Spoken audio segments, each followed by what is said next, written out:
Hello everyone and welcome back to in Pathshala. कैसी चल रही है आप सबकी तैयारी? आई होप आप सबकी तैयारी अच्छी चल रही होगी। आप सभी प्रैक्टिस कर रहे होंगे मेरे वीडियोस की। तो आज हमारी क्लास 4 है और जैसा कि आप सब जानते हैं कि क्लास 3 में हम सभी ने कुछ वर्ड्स की प्रैक्टिस करी थी, जिन वर्ड्स में से कुछ वर्ड्स रह गए थे और आज हम उन्हीं वर्ड्स की प्रैक्टिस करने वाले हैं। यदि आपने वो वीडियो नहीं देखा है तो सबसे पहले जाकर आप वाला वीडियो देखिए और उसके बाद आप ये वाला वीडियो देखिए। और इस वीडियो की जो लिंक है वो मैं आपको डिस्क्रिप्शन बॉक्स में शेयर कर दूंगी और इसी के साथ आप वो वीडियो प्लेलिस्ट में देख सकते हैं। और यदि आपको कोई परेशानी आती है तो आप मुझसे नीचे कमेंट बॉक्स में पूछ सकते हैं। तो चलिए शुरू करते हैं। तो जैसा कि आप सभी जानते हैं कि हमने 10 वर्ड्स तक कर लिए थे और फर्स्ट वर्ड था हमारा क्लीनलीनेस, सेकंड था नेसेसरी, थर्ड था हेल्दी, फोर्थ था लिविंग, फिफ्थ था फ्रिक्वेंटली, सिक्स्थ था इल, उसके बाद फ्रेश, एक्टिव, अटेंशन, नेल्स। और अब हमें 11 से कंटिन्यू करना है। तो सेम आपको वही चीज़ करना है। मैं जो वर्ड्स आपको बोलते जाऊंगी वो आपको सुनकर लिखते चले जाना है। और चलिए मैं वर्ड्स बोलती हूँ, अब आपको उन वर्ड्स को लिखना है। तो आपका 11th वर्ड है कोम।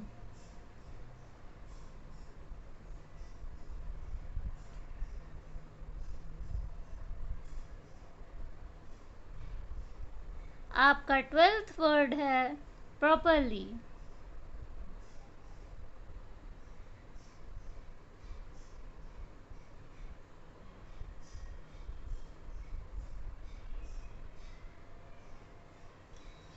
आपका 13 वर्ड है सीवियर। I repeat, severe.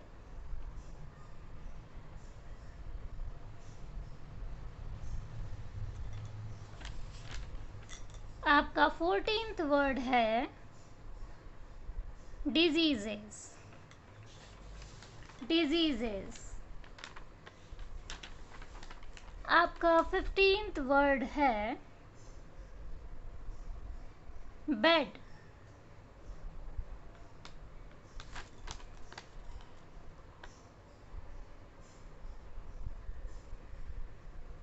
आपका 16th वर्ड है क्लीन्ड। I repeat, cleaned.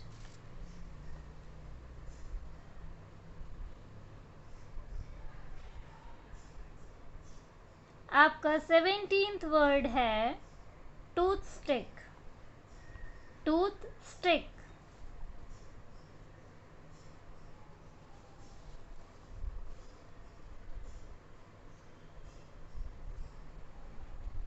आपका 18th वर्ड है careful. I repeat, careful.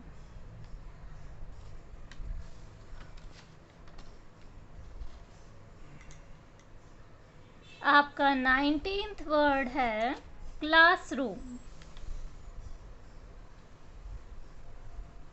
I repeat, classroom.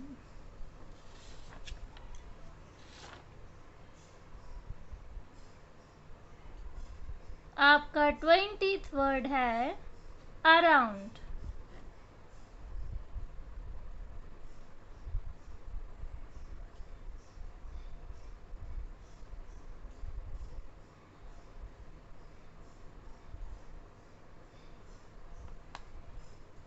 आपका 21th वर्ड है वेस्ट।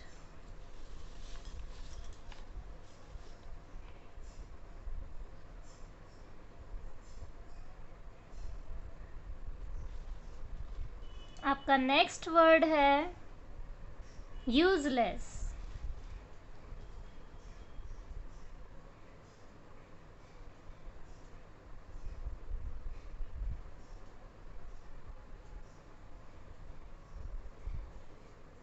अगला वर्ड है throne.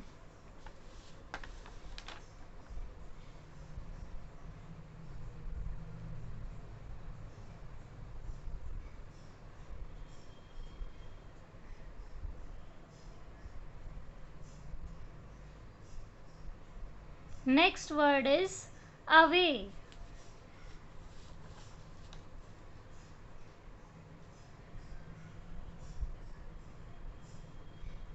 And the last word is dustbin. I repeat, dustbin.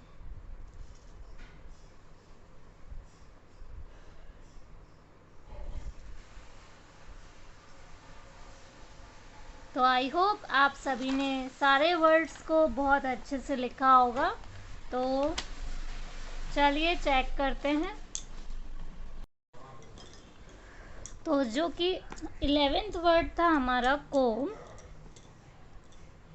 इसकी spelling है COMB। इफ़ यदि ये वर्ड आपने सही लिखा है तो उसके सामने से टिक लगाइए, और गलत लिखा है तो आपको क्रॉस करना है। नेक्स्ट वर्ड था प्रॉपरली, PROPER, प्रॉपर, LY ली, प्रॉपरली। एक छोटी सी टिप मैं आप लोगों को देना चाहती हूँ। जब कभी भी आपको लगता है कि हम बड़े वर्ड्स को नहीं लिख पा रहे, तो उसका सिंपली तरीका ये होता है कि आप उन्हें आधे आधे में डिवाइड कर दीजिए। ऐसा करने से क्या होता है, आपको ऑटोमेटिकली समझ में आता है कि हाँ, हमें ये वर्ड को ऐसे लिखना है और ये वर्ड को ऐसे लिख के हम जोड़कर एक प्रॉपर वर्ड बना लेंगे। उसके बाद नेक्स्ट वर्ड है सीवियर। हाँ, पर जो ये ट्रिक मैंने आपको बताई है, ये छोटे वर्ड्स पर एप्लीकेबल नहीं होता। छोटे वर्ड्स को हमें ज़्यादा से ज़्यादा प्रैक्टिस कर कर ही अटेंड करना चाहिए। तो नेक्स्ट वर्ड था हमारा severe, SEVERE, severe. 14th word है हमारा डिजीजेस, DISEASES।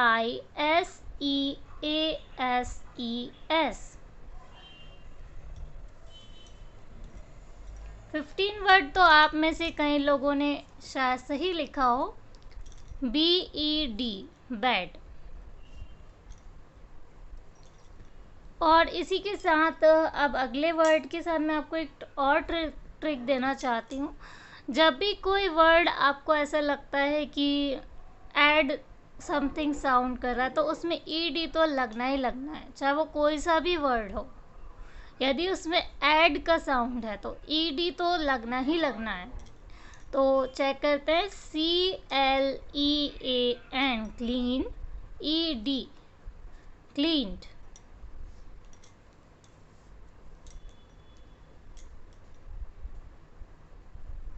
नेक्स्ट वर्ड है tooth stick, TOOTH, tooth, STICK, stick. इस वर्ड में क्या हो रहा है कि दो वर्ड्स को कंबाइन करके लिखा गया है, और जब कभी भी दो वर्ड्स मिलकर जिनकी साउंड एक जैसी नहीं आ पा रही है, ऐसा लग रहा है कि उनके बीच में थोड़ा सा गैप है, तो वहाँ पर हमेशा डैश आएगा। अगला वर्ड है careful, CARE, care, FUL, full, careful. अगला वर्ड था हमारा क्लासरूम। अगेन आप यहाँ देख सकते हैं कि दोनों के साउंड अलग अलग शो कर रहे हैं, पर इसमें डैश नहीं है बीच में। समटाइम्स ऐसा भी होता है, तो इस चीज़ का आपको ख्याल रहे। CLASSROOM, classroom. एक चीज़ और बताना चाहती हूँ कि आप इन चीज़ों में डिफ्रेंशिएट कैसे करेंगे कि किस वर्ड में आपको डैश लगाना है और किस में नहीं लगाना है। तो इसका सिंपल सा तरीका है, जैसे मान लीजिए आप किसी सामान की बात कर रहे हैं, मान लीजिए टूथ स्टिक तो एक सामान हुआ, तो इसमें आप डैश 100% लगेगा ही लगेगा। लेकिन यदि वर्ड में कोई सामान की बात ना होकर कोई प्लेस की बात हो रही है, तो वहाँ पर आपको डैश नहीं लगाना है। Next word is around, AROUND, around. Waste, WASTE, waste. अच्छा, एक और बात, जैसा कि यहाँ लिखा है वेस्ट, एक और वर्ड होता है वेस्ट। इन दोनों के साउंड सिमिलर है पर इनकी स्पेलिंग अलग है। तो मैंने आप लोगों को पहले बताया ही था कि हम रीडिंग किए बिना कभी भी वर्ड्स को नहीं समझ पाएंगे। तो हमको क्या करना होता है, जैसा मैं आपको पहले ही बता चुकी हूँ कि जब हम रीडिंग करते हैं तो हमको जो भी वर्ड ऐसा लगता है जिसको हमें याद रखने में प्रॉब्लम जाएगी तो हमें वहाँ से अंडरलाइन करना होता है। तो उसमें एक और चीज़ होती है, जैसे हमने कोई सेंटेंस पढ़ा, मान लीजिए इस वेस्ट का मतलब होता है कमर और इस वेस्ट का मतलब होता है कचरा। तो इसमें ये होता है कि जैसे मान लीजिए किसी सेंटेंस में डस्टबिन आया तो ऑब्वियस सी बात है कि आपके चैप्टर से रिलेटेड वहाँ वेस्ट की स्पेलिंग WASTE हो जाएगी, ना कि WAIST। तो इसलिए हमें जब कभी भी हम चीज़ें पढ़ते हैं तो उस पर हमें रीडिंग इसलिए नेसेसरी होती है। तो इस तरीके से आप उनका डिफरेंस पता कर सकते हैं। Next word is useless, USE, use, LESS, useless. Again ये क्लासरूम से बिल्कुल मिलता जुलता वर्ड है। Next is thrown, THROWN, thrown. Next word is away, AWAY, away. Next word is dustbin, DUST, dust, BIN, bin.